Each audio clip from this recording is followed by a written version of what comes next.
Of this mass shooting. I've been briefed this morning by the Attorney General of the United States, the Director of the FBI. I've spoken with the governor, and I'll be speaking with the mayor on the aircraft. We're working very closely with the state and local law enforcement officials, and they're going to keep me updated as they learn more. You're going to ask me to speculate. Understandably, you'd ask me to speculate about what happened, why it happened, and I'm not going to do that now because we don't have all the information, not until I have all the facts. But I do know this. As president, I'm going to use all the resources at my disposal to keep the American people safe. As I said, at this moment, a great deal remains unknown, but three things are certain. First, 10 lives have been lost, and more families have been shattered by gun violence in the state of Colorado. And Jill and I are devastated, and the feeling, I just can't imagine how the families are feeling, the victims whose futures were stolen from them, from their families, from their loved ones, who now have to struggle to go on and try to make sense of what's happened. Less than a week after the horrific murders of 8 people and the assault on the AAPI community in Georgia, while the flag was still flying half-staff for the tragedy, another American city has been scarred by gun violence and the resulting trauma. And the state, I even hate to say it because we're saying it so often, my heart goes out. Our hearts go out for the survivors, who had to flee for their lives and who hid, terrified, unsure if they would ever see their families again, their friends again. The consequences of all this are deeper than I suspect we know.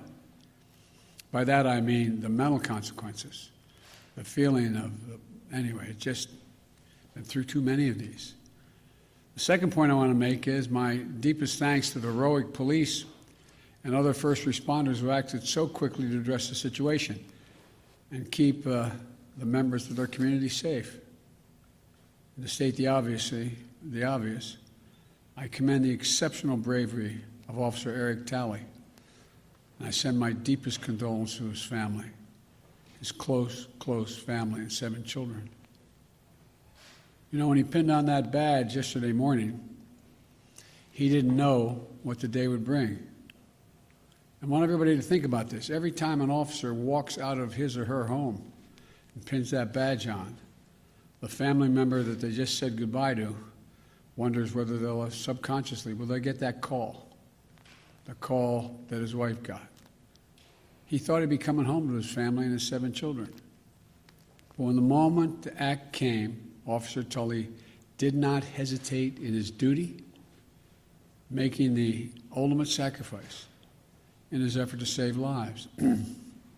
That's a definition of an American hero. And thirdly, I want to be very clear.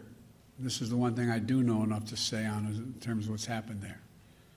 While we're still waiting for more information regarding the shooter, his motive, the weapons he used, the guns, the magazines, the weapons, the modifications that apparently have taken place to those weapons that are involved here, I don't need to wait another minute, let alone an hour, to take common sense steps that will save the lives in the future and to urge my colleagues in the House and Senate to act.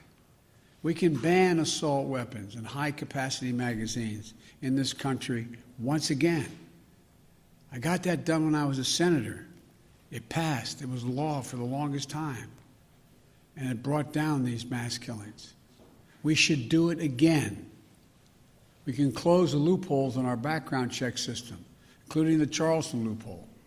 That's one of the best tools we have right now to prevent gun violence.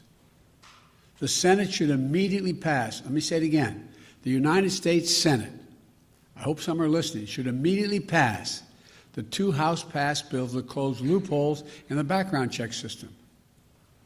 These are bills that receive votes of both Republicans and Democrats in the House. This is not and should not be a partisan issue. This is an American issue. It will save lives, American lives, and we have to act. We should also ban assault weapons in the process. I'll have much more to say as we learn more, but I wanted to be clear. Those poor folks who died left behind families that leaves a big hole in their hearts.